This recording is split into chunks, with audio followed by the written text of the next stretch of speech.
En 2020, nous avions déjà visité la Tanzanie et profité des safaris à Mikumi et Tarangire, puis sur l'île de Zanzibar où nous avons découvert les plages et les épices. Nous revenons avec plaisir et restons à l'ouest du pays, près du lac Tanganyika.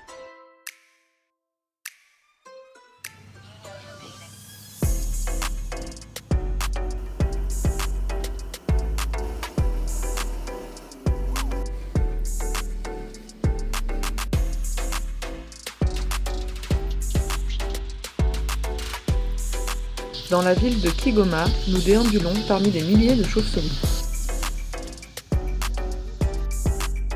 Le temps d'un petit tour au marché, et nous voilà déjà repartis sur les petites pistes le long du lac.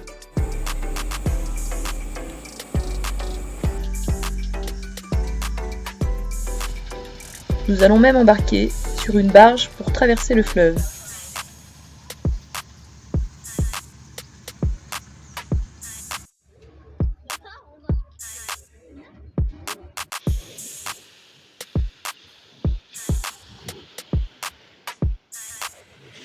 Nous passons ensuite dans la bambou-vallée, qui est bien plus sèche que ce que nous imaginions.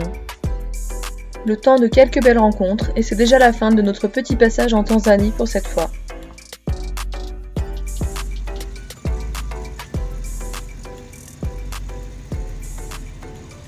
Demain, nous passerons une toute petite frontière pour rejoindre la Zambie. Le passage de douane se fait hyper rapidement, mais notre première nuit dans le pays, à Mbala, va nous porter la poisse. Nous nous faisons voler nos papiers, nos sous et l'appareil photo. Nous cherchons le sac pendant tout le week-end sans succès.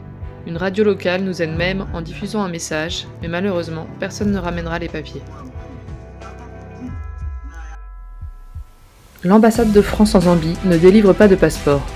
Cela aurait pu être la fin du voyage.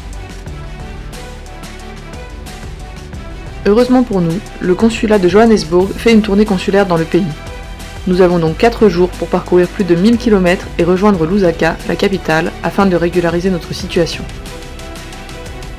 Le consulat nous délivre un passeport d'urgence. Valable 1 an, il nous permettra de rejoindre l'Afrique du Sud où nous pourrons renouveler nos passeports définitifs. Pour les papiers du véhicule, c'est beaucoup plus long.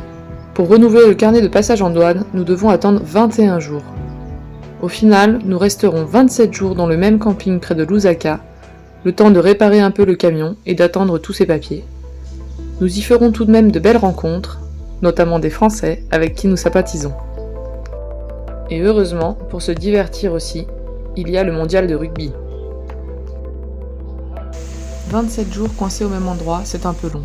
Surtout que certains jours, la météo ressemble à ça.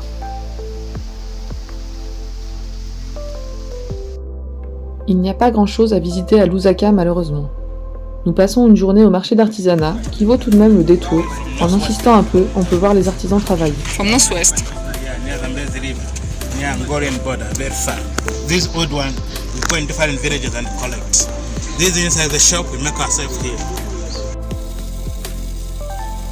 Ils sont un peu timides, pas très à l'aise d'être filmés. C'est pourtant bien plus intéressant de voir la fabrication que de voir les étals.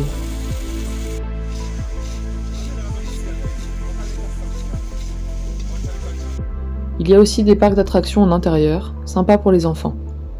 Nous passons aussi une soirée auprès de l'Alliance française, cinéma en plein air. Mais après, 27 jours, c'est long. On s'occupe comme on peut, en admirant les oiseaux et leur travail d'orfèvre sur les nids, et en jouant à la pétanque, en profitant de la piscine, en lisant. Au bout de 27 jours, nous avons enfin récupéré tous nos papiers, nous voici en route pour le Zimbabwe et les chutes Victoria.